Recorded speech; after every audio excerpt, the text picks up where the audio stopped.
যারা বিকাশ ব্যবহার করেন তাদের জন্য সুখবর রয়েছে। সো বিকাশ কিন্তু আবারও নতুন করে অ্যাপে আপডেট নিয়ে এসেছে। যারা অ্যাপ ইউজ করেন, অ্যাপ ইউজ করতে গেলে আপনাদের বিভিন্ন সময় হ্যাং করে, অ্যাপ স্লো কাজ করে, তারা আজকের ভিডিও দেখে অ্যাপটাকে অবশ্যই আপনারা আপডেট করে নেবেন। কীভাবে আপডেট করবেন সেটা আপনাদেরকে দেখাচ্ছি। অ্যাপ আপডেট করার জন্য আপনি সর্বপ্রথমে গুগল প্লে স্টোর অ্যাপ রয়েছে, গুগল প্লে স্টোরে চলে আসবেন। আসার পরে আপনারা এখানে সার্চ বার পেয়ে যাবেন, সার্চ বারে ক্লিক করবেন।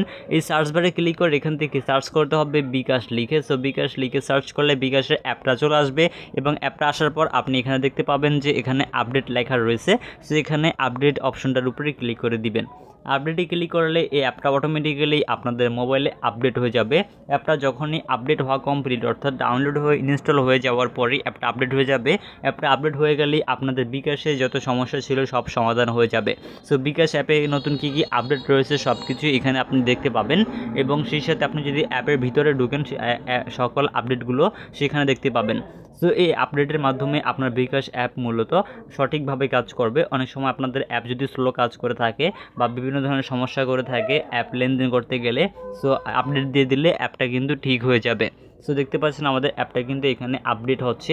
সো অ্যাপ আপডেট হওয়ার জন্য অবশ্যই এখানে আপনাদেরকে কিছুক্ষণ অপেক্ষা করতে হবে, তাহলেই কিন্তু অটোমেটিক্যালি অ্যাপটি আপডেট হয়ে যাবে। সো দেখতে পাচ্ছেন আমাদের অ্যাপটি কিন্তু ডাউনলোড হয়ে ইনস্টলিং হচ্ছে, অর্থাৎ আমাদের অ্যাপটি কিন্তু আপডেট হয়ে গেছে অলরেডি। এখন জাস্ট আমাদের অ্যাপটি আমাদের মোবাইল ফোনে ইনস্টল হচ্ছে। সো ইনস্টল হওয়ার জন্য আবার একটু অপেক্ষা করতে হবে, তাহলে অটোমেটিক্যালি অ্যাপটি ইনস্টল হয়ে যাবে। আপনার কোনো কাজ করতে হবে না, নিজে নিজে সব কাজ অ্যাপটি করে নিবে। সো একটু জাস্ট ওয়েট করতে হবে।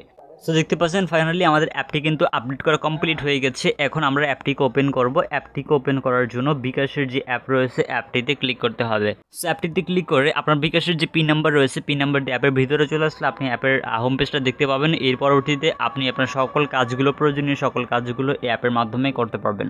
তো আশা করছি ভিউয়ার্স আজকের ভিডিও দেখে আপনাদের বিকাশের যাতে সমস্যা হয়েছিল তারা অ্যাপটি আপডেট দেওয়ার মাধ্যমে সমস্যাটিকে সমাধান করতে পেরেছেন।